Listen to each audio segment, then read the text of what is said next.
요한계시록 11장 1절부터 19절의 말씀으로 결국은 승리합니다. 결국은 승리합니다 라는 제목으로 우리 말씀을 나누고자 합니다.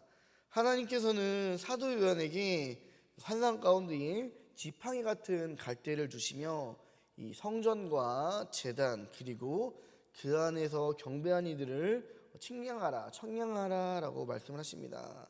이 성전과 제단과 그 안에 경배한 이들은요, 예수 그리스도의 피로 구원받은 참된 성도를 가리키며 특별히 마지막 때에 환난과 핍박 가운데서 하나님의 특별한 은총을 받아 그 화를 면한 자들이라고 볼 수 있습니다. 하나님께서는 엘리야 시대 때에도 바알에게 무릎 꿇지 않은 자 7,000명을 남겨주셨으며 이 사람들은 여호와 신앙이 핍박받았을 때에도 하나님께서는 이들을 안전하게 지켜줬습니다. 또한 이세벨이 여호와의 선지자들을 다 멸할 때에 하나님을 지극히 경외하였던 아합 왕의 국민 내신이었던 오바댜를 통해 하나님께서는 이 오바댜뿐만 아니라 이 선지자 100명을 각각 50명씩 굴에 숨겨 피하게 하시며 그들을 지켜주셨습니다. 이러한 사람들은 하나님의 특별한 은총을 받아 환난과 핍박 가운데서도 그 화를 면했던 사람들이었습니다. 우리 열왕기상 18장 1절부터 4절의 말씀을 한번 합독하겠습니다. 많은 날이 지나고 제3년에 여호와의 말씀이 엘리야에게 임하여 이르시되 너는 가서 아합에게 보이라. 내가 비를 지면에 내리리라. 엘리야가 아합에게 보이려고 가니 그때에 사마리아에 기근이 심하였더라. 아합이 왕궁 맡은 자 오바댜를 불렀으니 이 오바댜는 여호와를 지극히 경외한 자라. 이세벨이 여호와의 선지자들을 멸할 때에 오바댜가 선지자 100명을 가지고 50명씩 굴에 숨기고 떡과 물을 먹였더라. 아멘. 그래서 우리들이 이왕이면은요, 하나님의 이러한 특별한 은총을 받을 수 있는 하나님을 지극히 경외하며 하나님께서 보시기에 기쁨이 되며 그 피할 길을 예비해 주시는 성도들이 되기를 간절히 소망합니다. 저도 이제 좀 연약해가지고요, 사실 저한테 어떤 시련과 큰 환난이 오면은요, 참 어떻게 될지 모르겠어요. 그렇게 저의 믿음이 연약하기 때문에 이왕이면은 괜히 시험 들어서 이제 예전에 우리 순교자들이 뭐 예수님 못 믿으면 다 죽인다 할 때 이것 같은 많이 갈등되고 시험 드는 게 아니라 이왕이면은 그런 시험 가운데서도 하나님께서 피할 길을 예비해 주셔서 그런 시험과 환난을 피할 수 있는 그런 은혜들이 있었으면 너무도 좋겠습니다. 또 오늘 말씀에는 성전 바깥마당에 있는 자들도 있습니다. 이 사람들에 대해서는 주석마다 견해가 조금씩 다릅니다.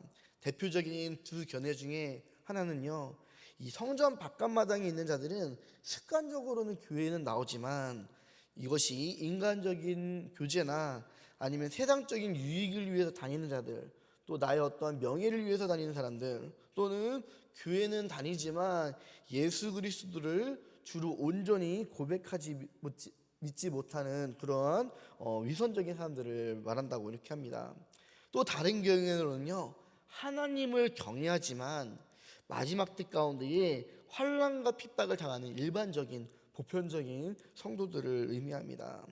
구약의 선지자들도요, 하나님께서 그 나라와 백성들을 심판하실 때에 하나님의 특별한 은총으로 앞서 말했던 예로 들었었던 어떤 엘리야나 엘리사 또 다니엘과 같은 선지자가 있는가 하면은 대부분의 선지자들은요, 이 백성과 나라와 함께 고난받고 또 순교당하기까지 하였습니다.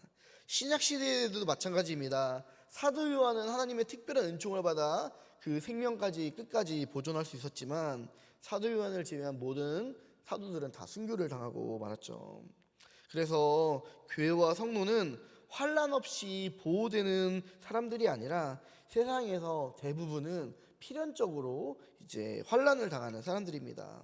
그러나 이러한 환난과 고난 중에서도 이제 하나님의 위로를 받고 또 하나님의 인도하심을 받고 또 보존되어 승리하기까지 하는 존재임을 우리가 믿으시기를 간절히 소망합니다. 그래서 우리가 앞서 불렀던 찬양처럼 환난과 핍박 중에서도 성도가 해야 될 것은 끝까지 신앙을 지키는 일임을 믿으시길 바랍니다. 그래서 이 요한계시록의 전체적인 주제는요, 끝까지 견디는 자에게, 끝까지 예수 그리스도의 그 믿음을 잃지 않는 자에게 주어지는 하나님의 구원과 승리와 결국의 위로임을 우리가 믿으시기를 바랍니다. 그렇다면은 하나님께서는 왜 교회로 하여금 고난을 받게 하시며 이 고난의 가시밭길을 성도들로 하여금 걷게 하실까요? 하나님께서는 이 죄인들과 함께 고난받는 이 교회와 성도들을 통해 그들을 공감하게 하시고 위로하게 하시며 한 사람이라도 더 그 고난 가운데서 하나님께 돌아와 구원받게 하시는 것을 믿으시기를 바랍니다. 그래서 세상의 빛과 소금이 되기 위해서는요, 어둠 속으로 들어가야 돼요. 썩어지는 곳에 소금으로서 스며 들어가야 된다는 거예요. 이것이 잃어버린 양 한 마리를 위해 다시 그 험한 골짜기, 사망의 음침한 골짜기로 되돌아가는 선한 목자 예수 그리스도의 마음이며 또한 우리들이 걸어가야 될 길임을 믿으시기를 바랍니다. 하나님께서는 그러므로 이러한 고난 가운데서 모세와 엘리야 같은 두 증인들을 세워 사용을 하십니다. 우리 4절부터 6절의 말씀을 한번 합독하겠습니다. 그들은 이 땅의 주 앞에 서 있는 두 감람나무와 두 촛대니 만일 누구든지 그들을 해하고자 하면 그들의 입에서 불이 나와서 그들의 원수를 삼켜버릴 것이요 누군지 그들을 해하고자 하면 반드시 그와 같이 죽임을 당하리라.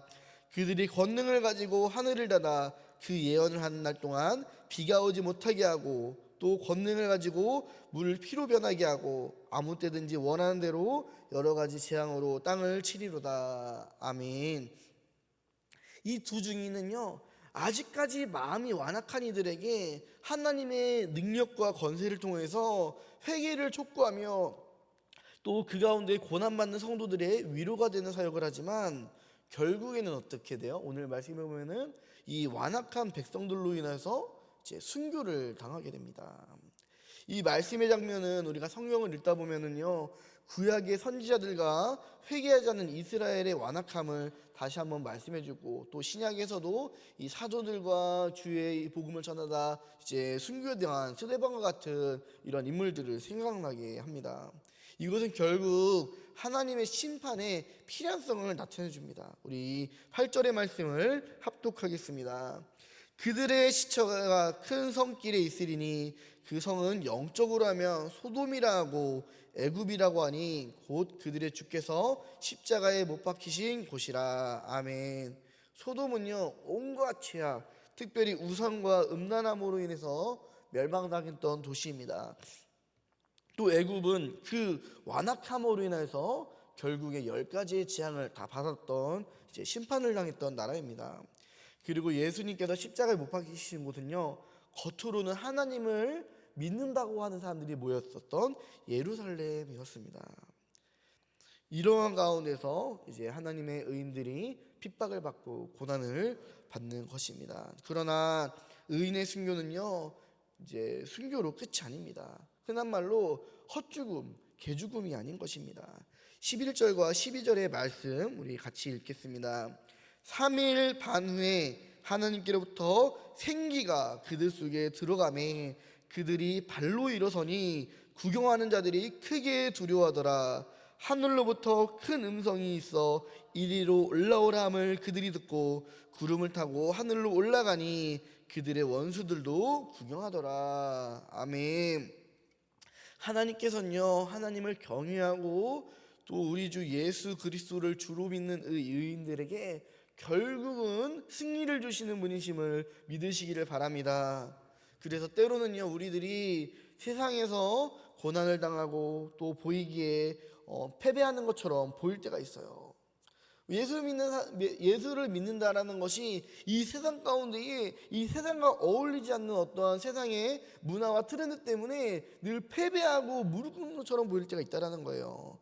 그러나 그것이 아니라 우리 주 예수님께서 죄와 죽음에서 승리하셨기 때문에 우리도 승리하게 됨을 믿으시기를 바랍니다. 그러므로 결국 우리는 승리하는 것이에요.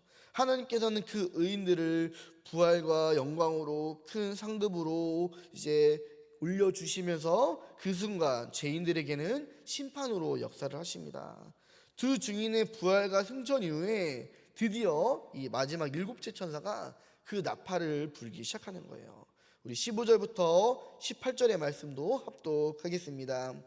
일곱째 천사가 나팔을 불매 하늘에 큰 음성들이 나서 이르되 세상 나라가 우리 주와 그의 그리스도의 나라가 되어 그가 세세토록 왕노릇 하시리로다 하니 하나님 앞에서 자기 보좌에 앉아 있었던 24장로가 엎드려 얼굴을 땅에 대고 하나님께 경배하여 이르되 감사옵나니 옛적에도 계셨고 지금도 계신 주 하나님 곧 전능하신 이여 친히 큰 권능을 잡으시고 왕노릇 하시도다.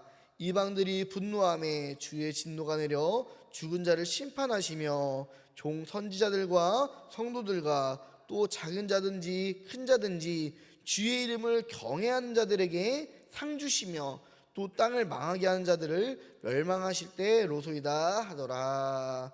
아멘.